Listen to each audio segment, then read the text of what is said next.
इसके बाद जो नेक्स्ट टॉपिक है, जो 3 नंबर में आने वाला टॉपिक है, उसके बारे में बात करेंगे। पहले तो इसका क्वेश्चन पूछ सकता है कि 1 नंबर में पूछ सकता है गाउस का नियम क्या है, और 2 नंबर में ये टॉपिक पूछ सकता है अनंत समतल लंबाई वाला या समतल चादर वाला। तो इनको शॉर्ट पढ़ेंगे अपन हर चीज़ को, लेकिन नंबर नहीं कटेंगे शॉर्ट से, ठीक है। अब देखने से गाउस का नियम है, तो गाउस के नियम की बात करेंगे। तो देखो गाउस के नियम के अनुसार किसी बंद पृष्ठ, ये क्या है कोई, ये क्या हो गया यहाँ पर बंद, क्या हो गया ये बंद, यहाँ से स्टार्ट हुआ, क्या नाम पड़ गया इसका, बंद पृष्ठ। बंद पृष्ठ, किसी बंद पृष्ठ से गुजरने वाला, इससे क्या गुजरेगा, फ्लक्स। तो किसी बंद पृष्ठ से गुजरने वाला कुल फ्लक्स का मान उस परिबद्ध पृष्ठ में, उस परिबद्ध मतलब इस पृष्ठ में क्या होगा, आवेश होंगे, क्या होंगे, बहुत सारे आवेश होंगे।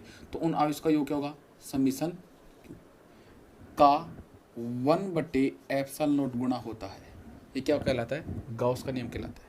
दोबारा सुनना, गाउस के नियम के अनुसार किसी बंद पृष्ठ, यहाँ से क्या हुआ, बंद हुआ, और ये क्या बन गया, एक पृष्ठ। बंद पृष्ठ से गुजरने वाला कुल फ्लक्स या कुल विद्युत फ्लक्स का मान उस परिबद्ध पृष्ठ में कुल आवेश का 1/ε0 गुणा होता है, ठीक है बच्चों। तो इसको ऐसे लिख सकते हो आप, phi is equal summation EQ/ε0।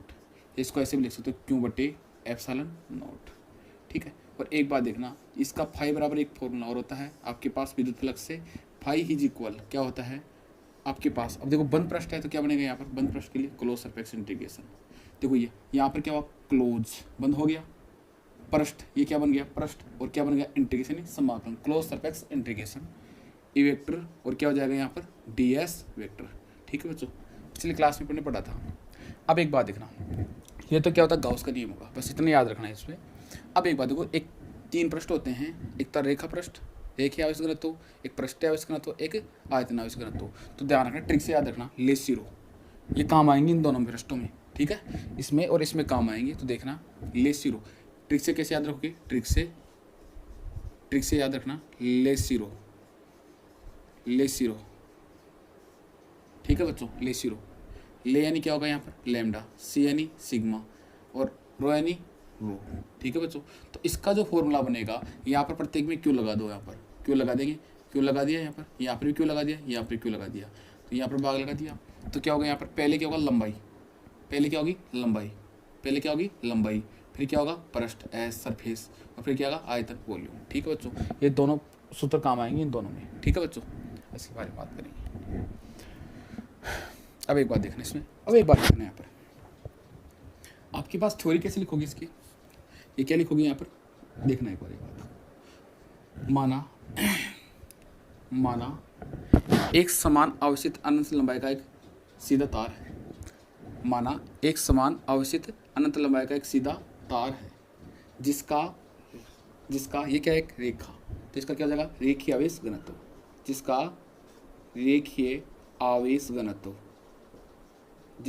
रेखीय आवेश घनत्व क्या हो जाएगा आपके पास, पहला क्या हो रेखा के लिए आपके पास लैम्डा, क्या होगा लैम्डा, ठीक है बच्चों। आ गया, रेखीय आवेश घनत्व लैम्डा है, ठीक है। तथा इस तार के कारण, ये क्या है आपके पास यहाँ पर तार, तथा इस तार के कारण क्या होगा, ये तार, इस तार के कारण स्मॉल r ध्रुव बिंदु क्या है P, जिस पर क्या ज्ञात करेंगे ई वेक्टर, तथा इस ई वेक्टर को ज्ञात करने के लिए एक बेलनाकार गाउसीय पृष्ठ की कल्पना करते हैं, बेलनाकार गाउसीय पृष्ठ, इसका नाम क्या होगा यहाँ पर बेलनाकार गाउसीय पृष्ठ, बेलनाकार गाउसीय पृष्ठ की कल्पना करते हैं, जिसकी त्रिज्या क्या होगी यहाँ पर स्मॉल r, तथा उसकी लंबाई क्या होगी स्मॉल l, ठीक है बच्चों। बस इतना थ्योरी में लिखना है, ठीक है बच्चों। फिक्स थ्योरी लिखने, फालतू थ्योरी नहीं लिखनी है। अब एक बात और लिखना है इसमें, थ्योरी में क्या लिखोगे, दोनों पृष्ठों से गुजरने वाला कुल फ्लक्स का मान यहाँ पर क्या होगा, फाई इज इक्वल 0, ठीक है बच्चों। अब इसके बाद देखना, यहाँ पर क्या होगा, देखो 3 पृष्ठ होंगे। अब इसको अलग अलग डिवाइड भी कर सकते हैं अलग अलग पृष्ठों में, लेकिन करना नहीं है अपने को। यहाँ पर एक पृष्ठ ये भी लिख सकते हैं, एक ये पृष्ठ लिख सकते हैं, एक पृष्ठ, 3 पृष्ठ हो जाएंगे। लेकिन क्या होता है कि एन कैप यहाँ पर ये DS वेक्टर की दोनों दिशा क्या है, ई वेक्टर दिशा देखो ऊपर की ओर है, इधर है, तो दोनों बीच में क्या होगा लंब, यहाँ पर क्या होगा, यहाँ पर लंबवत, तो दोनों में क्या होगा थीटा बराबर, यहाँ पर तो कितना बनेगा थीटा इज इक्वल 90, ठीक है। यहाँ पर थीटा इज इक्वल क्या बनेगा, यहाँ पर 90, और यहाँ पर जो एन कैप की दिशा भी क्या होती है, समान। तो थीटा इज इक्वल क्या बनता है यहाँ पर 0 डिग्री। बात हमारी बच्चों, तो देखो डायरेक्ट देखना, बेलन का वक्र पृष्ठ का क्षेत्रफल, तो वक्र पृष्ठ क्षेत्रफल क्या होता है, पृष्ठ का, देखो बेलन का वक्र पृष्ठ क्षेत्रफल से गुजरने वाला कुल विद्युत फ्लक्स। तो फाई इज इक्वल क्या होगा आपके पास यहाँ पर, क्लोज सरफेस इंटीग्रेशन, ये फॉर्मूला ले लेंगे यहाँ पर, ठीक है, close surface integration E vector और D S vector is equal. अब एक बात देखना, पहली बात इसका अपन वेक्टर्स में दे रखा है, इसको वैसे लेंगे अपन कोऑर्डिनेट ग्रुप में, E D S cos theta, cos theta. अब एक बात देखना, पहली बात यहाँ पर क्या होता है, पहली बात इसमें क्या होता है, देखो ये दोनों पृष्ठों के होंगे, यहाँ पर 90 मान रखेंगे, दो के लिए तो अलग अलग पृष्ठों के लिए हो जाएगा, लेकिन अलग अलग पृष्ठ नहीं लेने अपन को, ठीक है। यहाँ पर क्या होगा, एन कैप और डी एस, एन कैप व डी एस वेक्टर की दिशा समान है, की दिशा समान है तो क्या होगा, थीटा इज इक्वल 0 डिग्री, और कोस 0 मीन्स क्या होता है 1, ठीक है बच्चों, यहाँ पर होगा। तो इसका क्या बनेगा, यहाँ पर आपके पास कोस 0 रख देंगे यहाँ पर, तो phi is equal close surface integration. अब एक बात देखना, यहाँ पर आपके पास ई को बाहर ले लेंगे, close surface integration D S और कोस 0, ठीक है, और कोस 0 मीन्स 1, ठीक है। अब आपके पास क्या बन जाएगा यहाँ पर ई, और क्या बन जाएगा यहाँ क्लोज सरफेस डी एस, ठीक है। लेकिन एक बात देखना, यहाँ पर कौन सा पृष्ठ ले रहे हैं, बेलनाकार पृष्ठ, तो इसका देखो एक बात, यदि यहाँ पर क्या बना है, क्लोज सरफेस इंटीग्रेशन है, यदि यहाँ पर क्लोज नहीं होता तो यहाँ से डी हट जाता, ठीक है बच्चों। अब इसका वक्र पृष्ठ क्षेत्रफल लेना पड़ेगा बेलन का, क्योंकि यहाँ पर क्लोज है पूरा, ठीक है। तो क्लोज सरफेस का डी एस, तो इसका हो जाएगा प्लस 2 पाई क्या हो गया यहाँ पर का, ठीक है 2 पाई, और आर क्या होगा यहाँ पर, ये आर हो गया और एल आ गया, तो 2 पाई आर एल, ठीक है बच्चों। तो यहाँ पर मान अप्लाई करेंगे, यहाँ पर phi is equal E into 2 pi R L, ठीक है बच्चों। इक्वेशन नंबर फर्स्ट ले ली मैंने, कोई दिक्कत है यहाँ तक। उसके बाद देखना दूसरा तरीका, अब एक बात देखना, यहाँ पर ये तो किसका ले लिया अपने, बेलनाकार वक्र पृष्ठ का पूरा ले लिया, बेलन का पूरा काम हो गया, ठीक है। अब उसके बाद किसका काम रहेगा, रेखीय आवेश घनत्व, तो किसका होगा रेखा, तो कौन सा लेंगे, रेखीय आवेश घनत्व। तो रेखीय आवेश घनत्व क्या होगा, लेमडा, रेखीय आवेश घनत्व क्या है आपके पास यहाँ पर लेमडा, तो रेखीय आवेश घनत्व लेमडा इज इक्वल, तो लेमडा इज इक्वल फॉर्मूला क्या होता है, क्यू अपॉन एल, कोई दिक्कत है। अब यहाँ पर क्यू अपॉन एल हो गया, तो आपके पास क्यू बराबर फॉर्मूला क्या हो जाएगा आपके पास यहाँ पर, इसका गुणा हो जाएगा, तो लेमडा एल, इक्वेशन नंबर क्या हो जाएगा आपके पास यहाँ पर 2, ठीक है बच्चों। अब एक बात देखो, आपके पास गाउस का नियम होता है, गाउस के नियम से तो गाउस के नियम से क्या होता है आपके पास, यहाँ पर आपके पास क्या हो जाए, फाई इज इक्वल क्यू बटे एप्सिलॉन नोट। तो इक्वेशन नंबर 1 और 2 से, इक्वेशन नंबर 1 और इक्वेशन नंबर 2 से, तो इक्वेशन नंबर 1 और 2 से मान रखेंगे, तो फाई का मान यहाँ पर रखेंगे पहले रखेंगे, तो क्या आएगा आपके पास, ई into 2 pi R L equal, Q का मान यहाँ से अप्लाई करेंगे, क्या होगा lambda L upon epsilon note, ठीक है बच्चों। एल से एल दोनों तरफ कैंसिल, तो बचेगा ई इज इक्वल, इसका भाग लगेगा नीचे, तो क्या बनेगा आपका लेमडा बटे 2 पाई आर एप्सिलॉन, या इसको ऐसे लिख सकते हैं एप्सिलॉन नोट आर। यदि इसको वेक्टर की फॉर्म में लेंगे, तो यहाँ पर क्या जाएगा पास, यहाँ पर एन कैप, ठीक है बच्चों। ये इसका टॉपिक कंप्लीट है, ठीक है। इसके बाद ऊपर दूसरे टॉपिक की बात करते हैं, एक समान आवेशित समतल चादर के या परत के कारण ई वेक्टर या विद्युत क्षेत्र की तीव्रता, क्वेश्चन ऐसे आता है। तो इसको देखना है, यहाँ पर चित्र को इसे बना सकते हो, कोई दिक्कत नहीं इसमें भी, ठीक है, इसमें भी कोई दिक्कत नहीं आएगी आपको। देखने के बाद उसकी थ्योरी कैसे लिखो, पहली बात ध्यान रखना इसकी, माना एक समान आवेशित समतल चादर या परत, ठीक है, जिसका पृष्ठीय आवेश घनत्व क्या है, सिग्मा, क्योंकि यहाँ पर सिग्मा आ गया यहाँ पर, ठीक है, पृष्ठीय आवेश घनत्व क्या है, सिग्मा, ठीक है, तथा इस परत के कारण स्मॉल आर दूरी पर ये बिंदु पी भी ले सकते हैं याद रख, या फिर क्यू भी ले सकते हैं। तो स्मॉल आर दूरी को बिंदु क्या है, पी, जिस पर क्या ज्ञात करेंगे, ई वेक्टर ज्ञात करना है, ठीक है। तथा इस ई वेक्टर को ज्ञात करने के लिए अपन क्या करते हैं, परत के लंबवत, इधर भी लंबवत, मतलब ये परत है, इसके इधर भी लंबवत हो गया, इधर भी क्या हो गया लंबवत, तो इस परत के लंबवत अपन 2r लंबाई के 2r आर और आर क्या हो जाएगा यहाँ पर 2r, 2r लंबाई व ए अनुप्रस्थ काट क्षेत्रफल के गाउसियन पृष्ठ की कल्पना करते हैं। ठीक है बच्चों, तथा इस गाउसियन पृष्ठ को 3 पृष्ठों में करेंगे अलग अलग, S1 S2 S3। ठीक है बच्चों, तब कुल विद्युत फ्लक्स, ठीक है, कुल विद्युत फ्लक्स या गाउसियन पृष्ठ कुल विद्युत फ्लक्स का मान तो क्या हो जाएगा आपके पास यहाँ पर फाई आ गया। तो एक बात है पूरा ये बंद पृष्ठ होगा, तो बंद पृष्ठ के लिए आपके पास क्या आ जाएगा यहाँ पर close surface integration E vector और DS vector is equal Q बटे एप्सिलॉन नॉट। ठीक है बच्चों, याद की ये बात मैंने ले ली। ठीक है, अब इसके देखो 3 पृष्ठ होंगे अलग अलग, तो एक बात यहाँ पर क्लोज हट जाएगा क्योंकि अलग अलग पृष्ठों में अलग अलग हो जाएगा, S1 S2 अलग अलग हो जाएंगे, तो क्या हो जाएगा आपके यहाँ पर क्लोज हट जाएगा। तो आपके पास यहाँ पर क्या जाएगा, यहाँ पर ये आ गया क्लोज हट गया, तो क्या जाएगा E वेक्टर और DS वेक्टर, लेकिन ये पहले पृष्ठ के लिए S1, फिर दूसरे पृष्ठ के लिए क्या आएगा E वेक्टर और DS वेक्टर, फिर क्या जाएगा S2, फिर तीसरा पृष्ठ आ जाएगा E वेक्टर और DS वेक्टर, क्या जाएगा आपके पास S3 पृष्ठ आ जाएगा और Q बटे एप्सिलॉन नॉट। ठीक है बच्चों, अब एक बात ये समझना, यहाँ पर क्या होता है कि S1 और S2 पृष्ठ में, S1 व S2 पृष्ठ में एक तो आपके पास क्या होता है DS और N के S, ध्यान रखना इस चीज़ का, ध्यान रखना मेन चीज़ का, यहाँ पर लगा भी लेना क्योंकि ये बात हो रही है। ठीक है, इस चीज़ को देखो, S1 व S2 पृष्ठ में आपके पास क्या होता है, DS और N की दिशा क्या होती है, समान। DS S1 व S2 पृष्ठों में, S2 पृष्ठों में एन केप व DS वेक्टर की दिशा समान होती है, तो थीटा इज इक्वल क्या आएगा तब 0 डिग्री। ठीक है बच्चों, तो कोस यहाँ पर क्या आएगा, कोस 0 डिग्री, और कोस 0 मीन्स क्या होगा 1। अब इनका क्या वेक्टर रूप हटा देंगे, तो क्या हो जाएगा पास यहाँ पर S1, तो क्या आएगा बस EDS, और क्या जाएगा कोस, पहला क्या जाएगा देखो S1 पृष्ठ में पहला क्या जाएगा यहाँ पर 0 डिग्री, क्या जाएगा 0 डिग्री, क्योंकि S1 S2 में क्या जाएगा 0 डिग्री। फिर क्या आएगा आपका S3 में क्या जाएगा आपका यहाँ पर, सॉरी S2 EDS और कोस 0 प्लस इंटीग्रेशन S3 EDS कोस 90, ठीक है, और Q बटे एप्सिलॉन नॉट। ठीक है बच्चों, अब एक बात देखना है आप, क्योंकि इन दोनों की दिशा क्या है, DS और N की दिशा क्या है, इधर समान, और इधर ये क्या होंगे, लंबवत होंगे, तो थीटा इक्वल क्या होगा यहाँ पर 90 में। ठीक है, S3 पृष्ठ में, तो S3 में 90 से आया। ठीक है, यहाँ पर बना कोण क्या हो गया 90। ठीक है, तो एक बात देखना, यहाँ पर ऐसे लिख सकते E वेक्टर और DS वेक्टर की दिशा, ऐसे लिख सकते हो E वेक्टर और DS वेक्टर की दिशा समान है। देखो इसको ऐसे भी लिख सकते हो, E वेक्टर और DS वेक्टर की दिशा समान है, E वेक्टर और DS वेक्टर की दिशा एक समान है, तो इसको ऐसे भी लिख सकते हो, इसको ऐसे भी लिख सकते हो आप, E वेक्टर और DS वेक्टर की दिशा समान है, E वेक्टर और DS वेक्टर की दिशा समान है, और ये दोनों क्या एक दूसरे के लंबवत हो गए यहाँ पर, तो थीटा इज इक्वल 90। तो एक बात देखना, यहाँ पर क्या होगा आपके पास, अब एक बात देखना, इसका मान क्या हो जाएगा 1, इसका मान भी क्या जाएगा 1, इसका मान भी क्या जाएगा 1, सॉरी 0।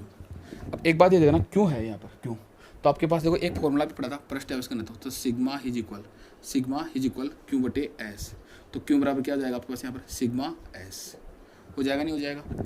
ठीक है बच्चों, अब यहाँ देखो इस इंटीग्रेशन यहाँ से हटेगा कि हम डूबेंगे सर, तुम्हें भी ले डूबेंगे, तो आपके पास क्या जाएगा यहाँ पर, इसका मान तो 1 हो जाएगा, तो क्या जाएगा आपके पास इंटीग्रेशन से हट जाएगा, तो क्या जाएगा ES। ठीक है बच्चों, फिर क्या जाएगा इसमें इंटीग्रेशन से ये हट जाएगा, तो ये भी क्या जाएगा 1, तो क्या जाएगा ES। ठीक है, फिर ये क्या जाएगा पूरा पृष्ठ 0 इक्वल, अब Q का मान यहाँ से अप्लाई करेंगे, तो क्या है आपके पास सिग्मा S, ठीक है, बटे एप्सिलॉन नॉट, तो आपके पास एक कितने हो जाएंगे यहाँ पर 2 ES is equal sigma S अपटे एप्सिलॉन नॉट। तो आपके पास देखो यहाँ से S कैंसिल, तो आपके पास क्या होगा E वेक्टर बराबर, E बराबर क्या हो जाएगा पास यहाँ पर इज इक्वल सिग्मा बटे 2 एप्सिलॉन नॉट। यदि इसको वेक्टर की फॉर्म में लेंगे तो यहाँ पर क्या जाएगा पास N कैप। ठीक है बच्चों, इसके बाद जैसे नेक्स्ट टॉपिक देखना, इसमें देखो एक समान आवेशित पतले गोलीय कोष, एक समान आवेशित पतले गोलीय कोष, गोले नहीं गोल होगा, ठीक है, पतले मतलब एक समान आवेशित पतले गोलीय कोष या खोल, कोष भी बोल सकते हैं, खोल, एग्जाम में क्वेश्चन कोष से पूछ सकता है, खोल से पूछ सकता है, के कारण ई वेक्टर विद्युत क्षेत्र की तीव्रता। तो अपन इसमें देखो पहली बात यहाँ पर क्या है, इसमें थ्योरी लिखेंगे, एक लाइन यहाँ पर क्या लिखेंगे, देखो बात, क्योंकि ये टॉपिक देखो एक तो एक सतह पर नहीं आता क्वेश्चन इसका, एनसीईआरटी की बुक में 2 ही है, एक तो आपके पास बाहर दे रखा है क्या है अंदर, तो क्वेश्चन भी यही आता है। आज तक जो भी पेपर हुए उनमें क्वेश्चन यही पूछा गया है, ये सतह वाला क्वेश्चन नहीं आता है, ठीक है। तो उसके लिए टाइम खराब करना होता है उसके लिए, ठीक है, तो टाइम नहीं मिलता इतना करने के लिए, ठीक है। तो इसमें देख लो यहाँ पर ई वेक्टर ज्ञात करने के लिए देखो एक बार, पहली बात देखो इसमें थ्योरी यहाँ पर क्या लिखेंगे उसको देखो एक बार। माना कैपिटल आर त्रिज्या का, माना कैपिटल आर त्रिज्या का गोलीय सतह, ये मैंने कैपिटल आर त्रिज्या की गोलीय सतह जिस पर प्लस क्यू आवेश एक समान वितरित है। तो इस पर देखो कैपिटल आर त्रिज्या का गोलीय कोश है या सतह है जिस पर प्लस क्यू आवेश है कि नहीं, ठीक है। इसी प्रकार देखो कैपिटल आर त्रिज्या का गोलीय कोश है जिस पर प्लस क्यू आवेश है कि नहीं है, क्यों है, ठीक है बच्चों। तो यहाँ पर एक लाइन लिखनी है कि कैपिटल आर त्रिज्या का गोलीय सतह जिस पर प्लस क्यू आवेश स्थित एक समान रूप से वितरित है, बस इतना लिखना है यहाँ पर ऊपर, ठीक है। उसके बाद में जाएंगे कोश या खोल के बाहर या कोश या खोल के अंदर, ठीक है बच्चों। तो एक बात देखना यहाँ पर, पहले देखो ये R small R capital R ले लिया, तो इसमें देखो ये ग्रेटर देन लेस देन ये क्या होता है, इसके बाद एक समझना एक बार, ये स्मॉल आर कैपिटल आर। तो एक बार देखना यहाँ पर स्मॉल आर बड़ी है या कैपिटल आर बड़ा है, यहाँ पर स्मॉल आर बड़ी है तो दिस इज ये बड़ा मुंडा इज आर, याद रखना बस, सीधी बात है। और ग्रेटर देन लेस देन के चक्कर में तो आप गलत कर बैठोगे। तो इस पर देखना यहाँ पर कैपिटल आर और स्मॉल आर में ये बड़ा कौन सा है आपके पास, यहाँ पर कैपिटल आर, तो बड़ा मुंडा किस तरफ है, कैपिटल आर की तरफ, ठीक है। इतना याद रखना, वैसे कन्फ्यूजन हो जाता है बच्चे, ठीक है। तो अब देखना इसकी थ्योरी कैसे लिखोगे, इसको देखो पहली बात, थ्योरी समान रखनी, इसकी जो थ्योरी होगी उसकी थ्योरी भी समान रखनी है, ध्यान रखना। अब एक बात देखना स्मॉल आर दूरी पर, ये भी क्या है स्मॉल आर दूरी पर कोई बिंदु क्या है पी, जिस पर ई वेक्टर ज्ञात करने के लिए, पास मारी थ्योरी, स्मॉल आर दूरी पर कोई बिंदु क्या है पी जिस पर ई वेक्टर ज्ञात करने के लिए, ई वेक्टर ज्ञात करने के लिए ओ को केंद्र मानकर स्मॉल आर त्रिज्या के, स्मॉल ओ को केंद्र मानकर स्मॉल आर त्रिज्या के एक गोलाकार गाउसीय पृष्ठ की कल्पना करते हैं। तो ये गोलाकार गाउसीय पृष्ठ है कि नहीं, केंद्र ओ मानकर स्मॉल आर त्रिज्या गोलाकार गाउसीय पृष्ठ है कि नहीं, गोलाकार गाउसीय पृष्ठ की कल्पना करते हैं। सेम थ्योरी इसमें भी ऐसे कैसे रखना है कि देखो स्मॉल आर दूरी को बिंदु क्या है पी जिस पर ई वेक्टर ज्ञात करने के लिए तथा ओ को केंद्र मानकर स्मॉल आर त्रिज्या का गोलाकार गाउसीय पृष्ठ की कल्पना करते हैं। तो स्मॉल आर त्रिज्या पर देखो ये गोलाकार गाउसीय पृष्ठ है कि नहीं है, ये है कि नहीं है ना बच्चों, गाउसीय पृष्ठ की कल्पना करते हैं। सेम थ्योरी है दोनों में। तो इसके बाद देखना इसमें गाउस के नियम से तो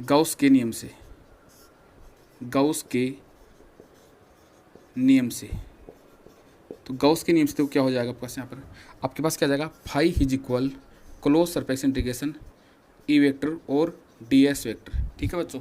और आपके पास क्या जाएगा क्यू बटे एप्सिलॉन नॉट, ठीक है बच्चों।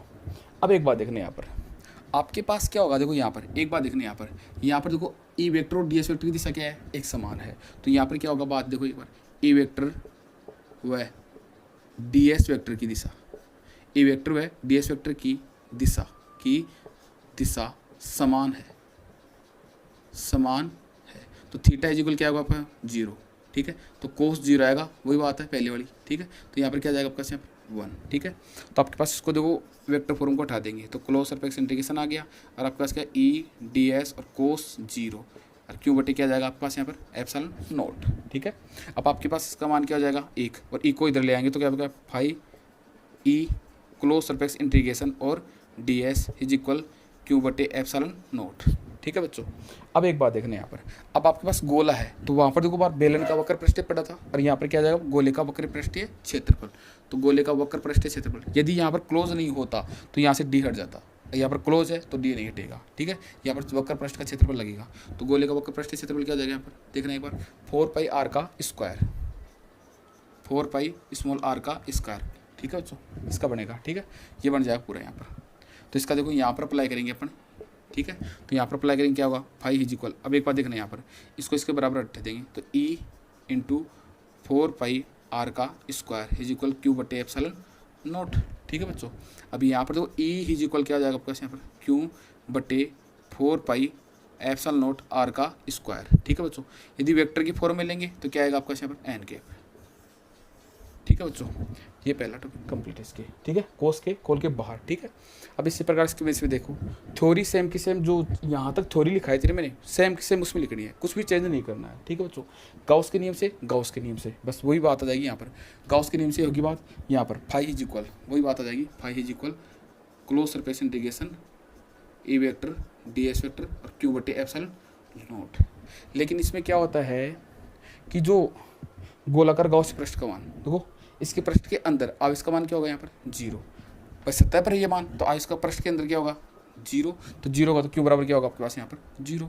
तो एक बात देखना यहाँ पर, पहली बात देखो इसका जो मान है वो सेम की सेम यही प्रोसेस होगी, तो क्या होगा आपके पास यहाँ पर क्लोज सरफेस EDS और कोस 0 डिग्री, क्योंकि वही बात होगी सेम की सेम, ये समान सी बातें यहाँ तक आएंगी, सेम की सेम वही बात आएंगी यहाँ पर, ठीक है, सेम की सेम आएंगी, कुछ चेंज नहीं है। और यहाँ पर क्या होगा 0, ठीक है, और आपके पास क्या हो जाएगा यहाँ पर क्लोज सरफेस आ गया, और क्या आएगा ई को बाहर ले लेंगे तो DS क्या आ जाएगा 0, इसका मान क्या आ जाएगा 1 0, अब इसका पूरा भाग लग जाए तो ई बराबर क्या आ जाएगा पास यहाँ पर 0। ठीक है बच्चों, ये भी कंप्लीट हो गया।